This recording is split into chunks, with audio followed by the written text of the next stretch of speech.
আসসালামু আলাইকুম, welcome my channel ফোরার kitchen. আমি আজকে আপনাদের সামনে ঝটপট তৈরি করা যায় এরকম একটি রেসিপি নিয়ে চলে এসেছি।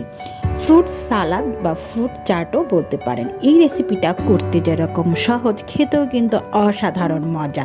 যারা নতুন নতুন রান্না শিখছেন তাদের জন্য কিন্তু এই রেসিপিটা একদম পারফেক্ট।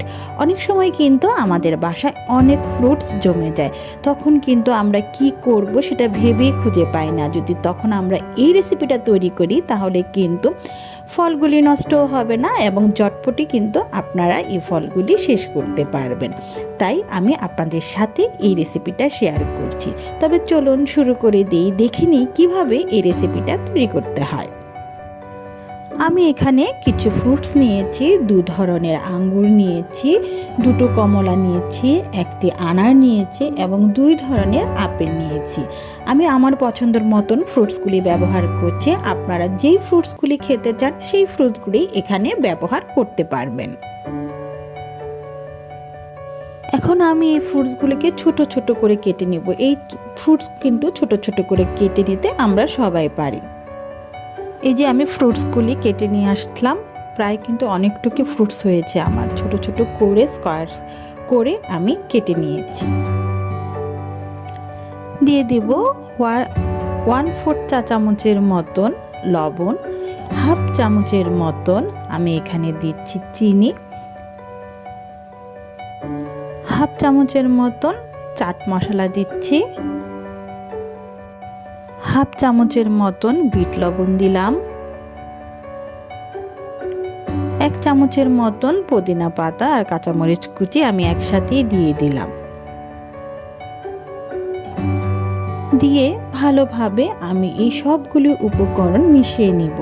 আমাদের অনেক ভালোভাবেই কিন্তু এই সবগুলি উপকরণ মিশিয়ে নিতে হবে। যখন বাসায় অনেক ফ্রুটস জমে যায় তখন কিন্তু আমরা এই ধরনের রেসিপি করতে পারি। শুধু শুধু ফ্রুটসগুলি নষ্ট না করে, না ফেলে কিন্তু আমরা এভাবে সহজ সহজ কিছু রেসিপি করেই পরিবেশন করতে পারি। এই যে আমি খুব ভালোভাবে মিশিয়ে নিয়েছি। ভালোভাবে মিশিয়ে নেওয়ার পর আমার কিন্তু এই ফ্রুট সালাডটা একদম রেডি হয়ে গেছে। ইচ্ছে করলে আপনারা কিন্তু এভাবে বাটিতেও সার্ভ করতে পারেন।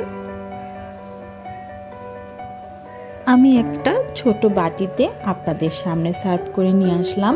দেখেন, দেখতে কিন্তু অনেক সুন্দর লাগছে, খেতেও কিন্তু অসাধারণ মজা। যখন এখানে অনেক ধরনের ফ্রুটস আছে এবং আমরা কিন্তু ভিটামিনও পাবো অনেক বেশি। এই রেসিপিটা কিন্তু আমরা বাসায় মেহমান আসলেও ঝটপটি করে দিতে পারবো। যখন ইচ্ছে তখনই আমরা এই রেসিপিটা করতে পারবো। রমজান মাসে ইফতারিতেও কিন্তু আমরা এই রেসিপিটা পরিবেশন করতে পারি। আশা করছি আজকের এই রেসিপিটা আপনাদের অনেক ভালো লেগেছে।